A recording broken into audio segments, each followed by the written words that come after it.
தமிழக அரசோட நடவடிக்கையால உங்க ஒவ்வொருத்தவர் மேலேயும் ரூ. 1,31,953 கடன் தொகை இருக்கு. இது கேட்கறதுக்கு ஏதோ ஒரு முருகதாஸ் படத்துல இருக்கக்கூடிய டயலாக் மாதிரி இருக்கலாம். ஆனா இன்னைக்கு தமிழக அரசியல் களத்துல இருக்கக்கூடிய பேசுபொருளே இதுதான். தமிழக அரசு கடன் வாங்கிருச்சு, கஜானா காலி ஆயிருச்சு, வெள்ளை அறிக்கை விட போறேன்ட்டு முதல் நாளே பதவியேற்கும் போதே விஜய் என்னென்னமோ பேசியிருக்கிறாரு. கம்ப்ளீட்லி மிஸ்லீடிங்கா இருக்குது அது தமிழக மக்களை.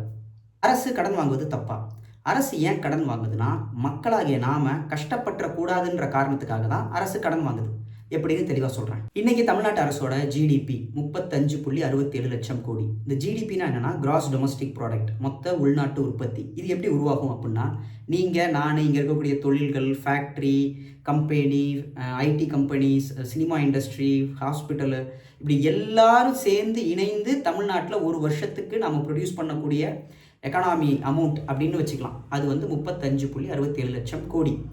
இன்னைக்கு தமிழ்நாட்டு அரசோட கடனாக முதலமைச்சர் விஜய் 10 லட்சம் கோடி அப்படின்னு சொல்கிறாரு.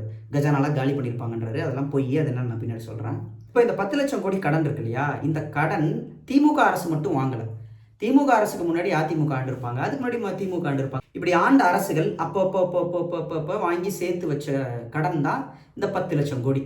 இப்போது விஜய் இந்த 5 வருஷம் ஆள போகிறார் இல்லையா, ஐ ஹோப் அந்த 5 வருஷம் முடிகிறப்ப இதை விட அதிகமான கடன் தொகை இருக்கும். அதே நேரம் ஒழுங்காக ஆட்சி பண்ணால் ஜிடிபியும் அதிகமாக இருக்கும். ஸோ ஜிடிபி அதிகமாக இருக்கும் இடத்தில் கடன் தொகை இருக்கிறதுல தப்பு கிடையாது. இவ்வளோ கடன் தொகை இருக்கிறப்ப இது எப்படி எடுத்துக்கலாம் அப்படின்னா, இப்போது நான் வந்து 20,000 ரூபா சம்பாதிக்கிறேன், என்னோட கடன் தொகை 15,000னா அது ஒரு ஆபத்தான சுச்சுவேஷன். அதுவே நான் 1,00,000 ரூபா சம்பாதிக்கிறேன், அப்போ எனக்கான கடன் வந்து 20,000னா இட்ஸ் மேனேஜபிள்.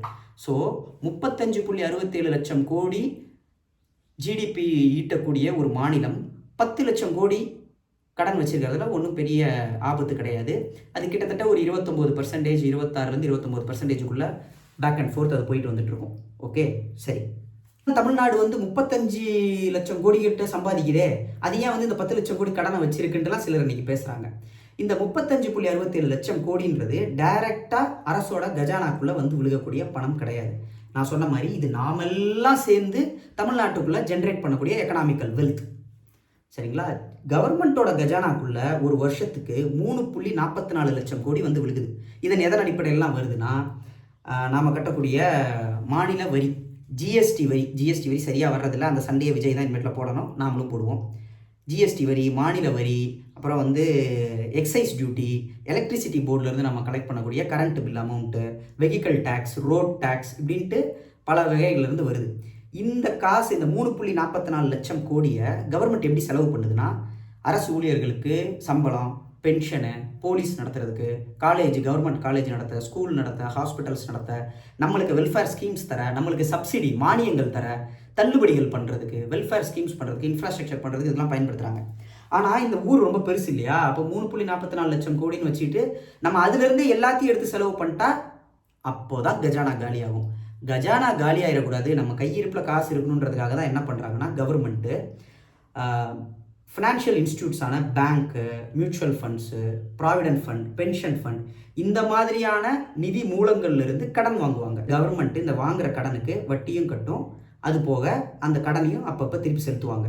அதற்கு தமிழ்நாடு கவர்மெண்ட்டே எங்களுக்கு வரக்கூடிய ₹1 ரெவன்யூவை நாங்கள் எப்படி ஸ்பெண்ட் பண்ணுறோம் அப்படின்னு ஒரு விளக்கம் கொடுத்துருக்காங்க அவங்களோட பட்ஜெட்டில். அது என்னன்றதை இங்கே போடுறேன், அதை பாருங்கள். இந்த ₹1 இன்ட்ரெஸ்ட் கட்டுறாங்க, கடன் அடைக்கிறாங்க, கடன் கொடுக்குறாங்க, நம்மளுக்கு பெருவாரியாக நம்மளுக்கு வெல்ஃபேர் ஸ்கீம்ஸ் பண்ணுறாங்க, சம்பளம் போடுறாங்க. ₹1 இத்தனை பெர்சன்டேஜாக பிரித்து இப்படி தான் நிதி மேலாண்மை தமிழ்நாடு அரசு பண்ணுது. இப்படி ஒரு இன்டெப்தான ஒரு அப்ரோச் அவங்களுடைய நிதி மேலாண்மையில் இருக்கிறனால தான் இந்தியாவிலேயே தமிழ்நாடோட ஜிடிபி அப்படிங்கிறது 2வது இடத்துல இருக்குது. முதல் இடத்துல மகாராஷ்டிரா இருக்குது. மகாராஷ்டிராவில் தொழில் நகரமான மும்பை இருக்குன்றதை நீங்கள் மறந்துடக்கூடாது.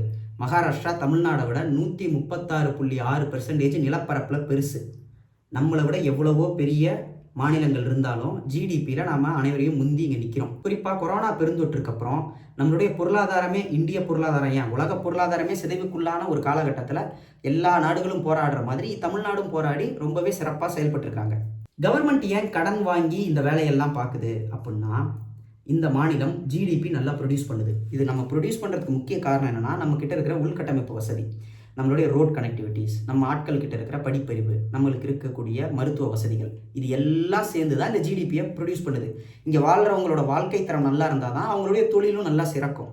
அதை மேம்படுத்துறதுக்காக தான் இவங்க இவ்வளோ நல்லா பெர்ஃபார்ம் பண்ணுறாங்கல்ல. 35.67 லட்சம் கோடி வந்து நம்ம ப்ரொடியூஸ் பண்ணுறப்ப நாம் ஒரு கடன் வாங்கி இந்த முதலீடுகள், இது முதலீடு மாதிரி தான் இங்கே இருக்கிற இன்ஃப்ராஸ்ட்ரக்சர்ஸ்லாம். அது எதுக்கு? நமக்காக தான். நம்ம பயணிக்கிற ரோடு, நாம் மருத்துவம் பார்த்துக்கிற ஹாஸ்பிட்டல்ஸு, நாம் படிக்கக்கூடிய ஸ்கூல்ஸு, இதெல்லாம் மேம்படுத்தினா ஸ்டேட்டும் சேர்ந்து மேம்படும் அப்படின்ற காரணத்துக்காக தான் அவங்க கடன் வாங்குறாங்க. சரி, இதை கடன் வாங்காமல் எப்படி பண்ணலாம் அப்படின்னா, நம்மக்கிட்ட இருந்து வரியாக வசூல் பண்ணலாம். நீங்கள் வரலாறை திருப்பி பார்த்தீங்கன்னா, கொடுங்கோல் ஆட்சியாளர்கள் அனைவருமே நாட்டை எப்படி நடத்துனாங்கன்னா, வரி வசூல் பண்ணி தான். கொடுமையான வரி, மக்கள் மேலே வரியை போட்டு அவங்ககிட்ட இருந்து வாங்கி இந்த நாட்டை நடத்துறது. மக்களை கஷ்டப்படுத்தக்கூடாது, அதே சமயம் இங்கே உள்கட்டமைப்புகளை மேம்படுத்தணுன்ற ஒரே காரணத்துக்காக வெளியே இருந்து கவர்மெண்ட்டு நல்லுள்ளம் கொண்டு கடன் வாங்குது. இதுதான் கடன் வாங்குறதுக்கான காரணம். இது வெளியே இருந்து எங்கேயோ வரக்கூடிய விஷயம் கிடையாது. நம்ம வீட்டில் நம்ம அம்மா அப்பாக்கள் நல்லா வேலைக்கு போய் சம்பாதிச்சாலும் என்ன பண்ணுவாங்க? நம்மளுக்கு ஒரு ஹோம் லோன் போட்டு ஒரு வீடு கட்டுவாங்க, எஜுகேஷனல் லோன் போட்டு நம்மளை படிக்க வைப்பாங்க. ஏன்? அவங்க சம்பாத்தியத்தில் எடுத்து கட்டலாமேன்னா வீட்டில் இருக்கிற அன்றாட செலவுகளை பார்க்க முடியாது. அது மாதிரி தான் கவர்மெண்ட்டு கடன் வாங்கி நம்மளுக்கு இதெல்லாம் பண்ணி நம்ம வாழ்க்கையை மேம்படுத்தி அதோடு சேர்ந்து தமிழகமும் சேர்ந்து மேம்படும். தனி மனிதன் மேம்பட்டால் சமூகம் மேம்படும் இல்லையா? அதற்காக சமூகத்தை மேம்படுத்துறதுக்காக இந்த செலவெல்லாம் பண்ணுறாங்க. அவங்கக்கிட்ட இருக்கக்கூடிய கஜானா காசை எடுத்தே செலவு பண்ணால் சம்பளம் போட முடியாது, பென்ஷன் தர முடியாது, ஸ்கூல் நடத்த முடியாது, காலேஜ் நடத்த முடியாது, வெல்ஃபேர் ஸ்கீம்ஸ் அனௌன்ஸ் பண்ண முடியாது. அதனால் முன்னாள் முதல்வர் மு.க. ஸ்டாலின் சொன்ன மாதிரி நம்மளுடைய கடன் தொகை அங்கீகரிக்கப்பட்ட வரம்புக்குள்ளே தான் இருக்குது. நம்மளுடைய பெர்ஃபார்மன்ஸ் நல்லா விட்டுட்டு போயிருக்கிறோம், அதை ஒழுங்காக நடத்தி மனசு இருந்தால் நீங்கள் கொடுக்க முடியும் அப்படின்றத சொல்லியிருக்காரு. ஸோ அதனால் விஜயும் அவர்களுடைய தாவேகா கட்சியை சேர்ந்த எம்எல்ஏக்கள் மற்றும் மந்திரிகள் இந்த மாதிரி தப்பான தகவல்களை பரப்பிக்கிட்டு இது வரைக்கும் யாருமே வெள்ளை அறிக்கையை கொடுத்ததில்லை. உலகத்தில் எங்கள் அண்ணன் தான் முதல் வெள்ளை அறிக்கை கொடுக்குறாரு. இன்னும் போன வருஷம் ஆட்சிக்கு வந்தோடனையும் பிடிஆர் வந்து 2021 ஒரு வெள்ளை அறிக்கையை கொடுத்துருக்காரு. நீங்கள் தேடினீங்கன்னா கிடைக்கும். இன்றைக்கி ஏஐ உலகம், நீங்கள் ஜஸ்ட் போட்டு ஒரு டைப் பண்ணிங்கன்னா உங்களுக்கு கிடச்சிரும். அதை பார்த்துட்டு பேசுங்க. அதுதான் தமிழ்நாடு மக்களுக்கு நல்லது, நீடிக்க போகக்கூடிய உங்கள் ஆட்சிக்கும் நல்லது. நன்றி.